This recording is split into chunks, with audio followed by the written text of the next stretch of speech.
renoveerimistööd hakkasid siin peale juba 2019. aastal ja said nüüd 2021 valmis.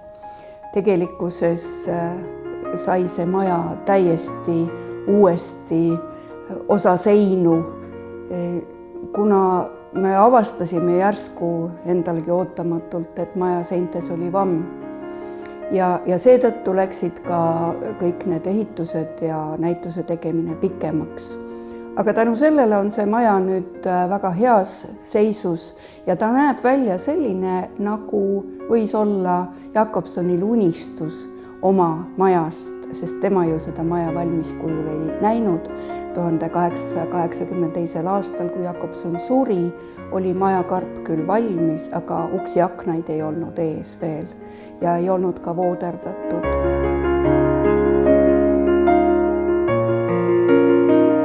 Kõige hinnalisemad siin majas on valgetest kahelkividest ahjud ja see kamin. Need on algsed, pärinevad 1881. aastast ja need valged kahelkivid on ostetud Riiast. Nii et need on ahjud, mida on näinud ka Karl Robert Jakobson.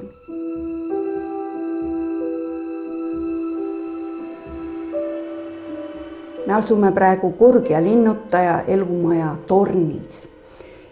Seda hakati ehitama juba 1880. aastal. Loomulikult ei näinud Karl Robert Jakobson ise seda valmisolekus ja enne esimest maailmasõda lõi siia Pikne sisse. Nii et torn taastati 1980. aastal ja nüüd viimase remondiga anti talle veel viimane lihv. Aga teadjad inimesed räägivad, et omal ajal küll Jakobson siin käia ei saanud, aga ta käib siin praegu. Nimelt olevat Jakobson igapäevane külaline siin mingil kujul ja ta olevat väga heal meelel siin käimas.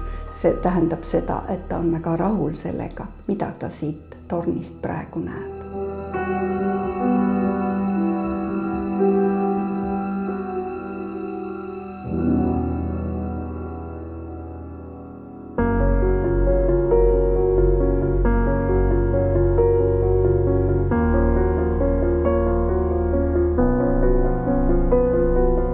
On tehtud korda saunahoone, mis oli siis algselt mõeldud vaid saun pesuköögiks, aga see on see maja, kus siis perekond elas, kuni seda maja siin ehitati ja saunas ka Jakobson suri.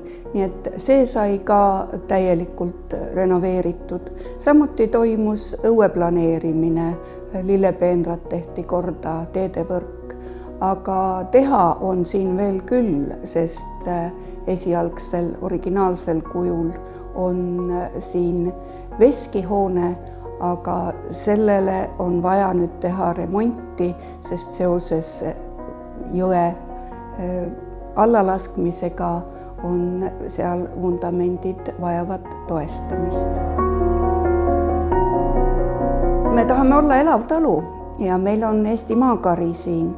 Ja praegu on meil küll ainult 2 lehma ja 3 mullikat. Jakobsonil oli 12-16 lehma ja tal oli siin kanu palju, tal olid lambad. Meil on ka lambad olemas ja peotäis kanu, 4 hobust. Nii et me püüame neid siin pidada nii, nagu Jakobsoni ajal oli. Ja sellest piimast saab ju väga head kohupiima, sõira ja teeme ise ka kohupiima kooki, mis on üle ümbruskonna kuulus.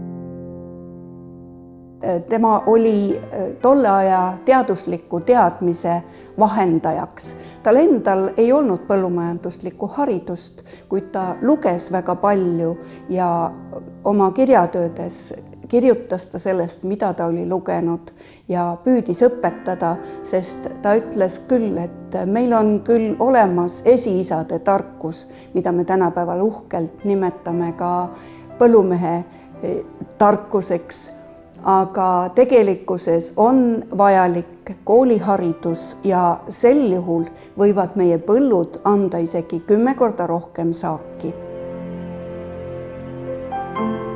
Karl Robert Jakobson hakkas kirjutama õpikut põllumeestele, see on siis teadus ja seadus põllul. Ta planeeris seda 3-osalisena.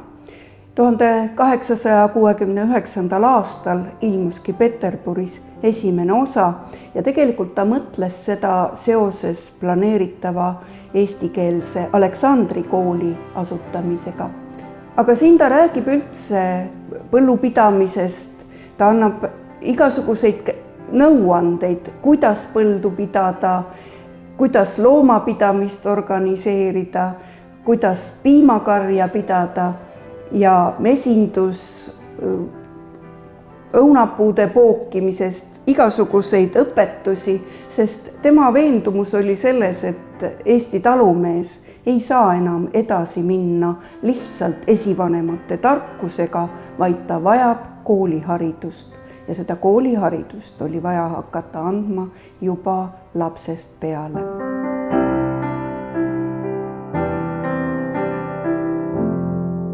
Nii et tema uuendused just teadmiste andmise osas olid tähtsad. Samuti ta veenis inimesi või põllumehi, et nad ei peaks kinni ainult oma 3-väljasüsteemist, vaid läheksid lausa 10-väljasüsteemi peale üle.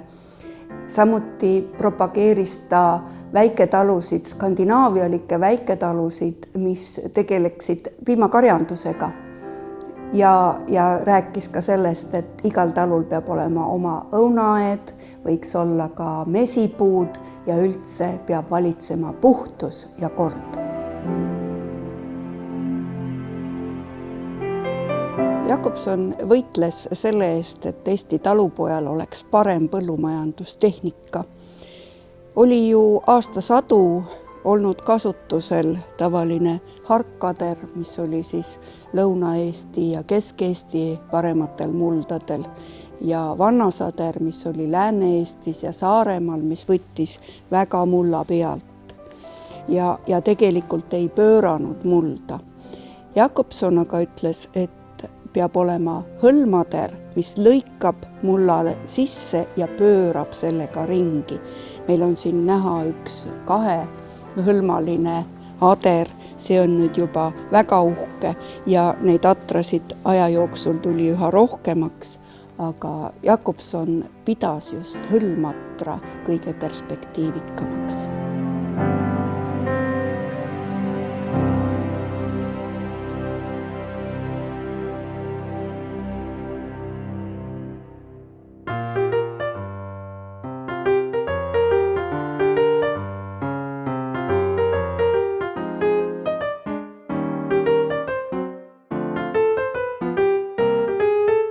Karl Robert Jakobsoni üheks pärandiks, mis tänapäevani püsib, on tema ajaleht Sakala.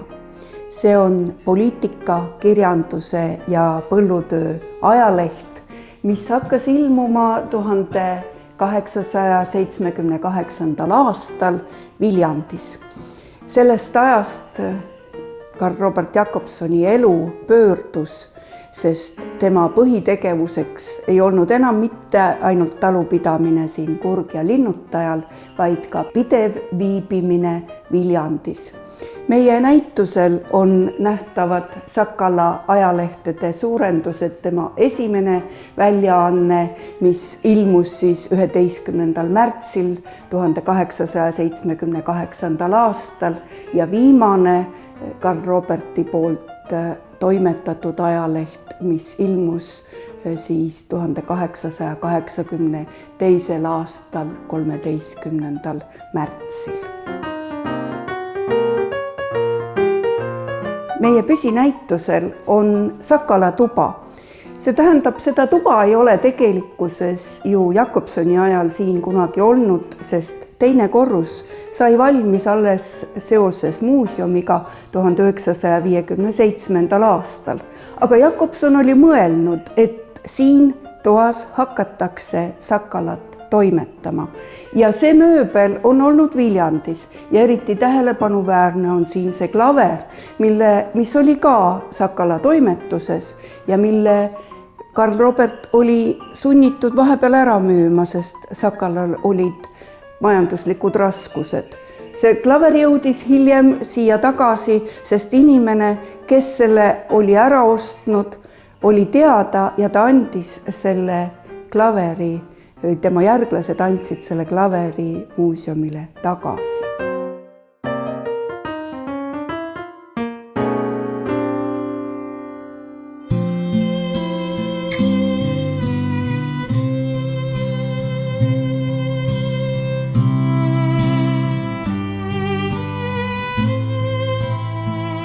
Karl Robert kohtus oma naisega Vennapulmas.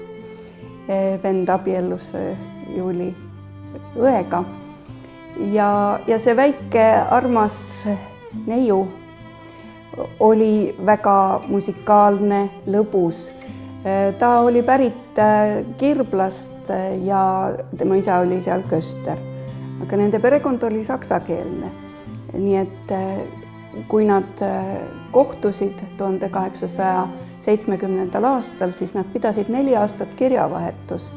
Juuli kirjutas saksa keeles, Karl Robert nii eesti keeles kui ka saksa keeles. Ta nimetas oma kallimat Minu pääsokene, väga romantilised kirjad. Karl Robert soovis, et tal oleks talu olemas, kui ta naise majja toob ja nii ta ostiski kõigepealt talu ja siis tuli tema naiseks Juuli. Ta ei oleks soovinud olla maal, ta ihaldas minna linna, aga Karl Robert veenis, et maal on talupidamine kõige tähtsam töö. Siin meie ekspositsioonis on mannekeen. Tema tähtsus on selles, et me näitame, kui väike ja kleenuke oli tegelikult Juuli ise. 143 sentimeetrit pikk. Jakobson ise oli ka minu pikkune. Ja siin kõrval ta seisab kirjutuslaua ees, mille oli talle kinkinud Karl Robert. Ja sealpool nurgas on ka Singeri õmblusmasin, mille oli talle kinkinud Karl Robert. Juuli ei näinud oma meest kahjuks palju siiski, sest mees oli niivõrd toimekas. Tal olid oma põllumeeste seltsid, tal oli oma ajaleht ja tegelikkuses püsis see talu selle hapra naise õlgadel. Ja pärast surma hoidis Juuli seda talu, vahepeal läks küll paariks aastaks võlgade katteks Kurgja linnutaja talu tema käest ära, kuid sõprade ja annetajate abiga saadi see tagasi ja Juuli suri 1940. aastal, olles 91-aastane ja ta oli kogu aeg siin talus.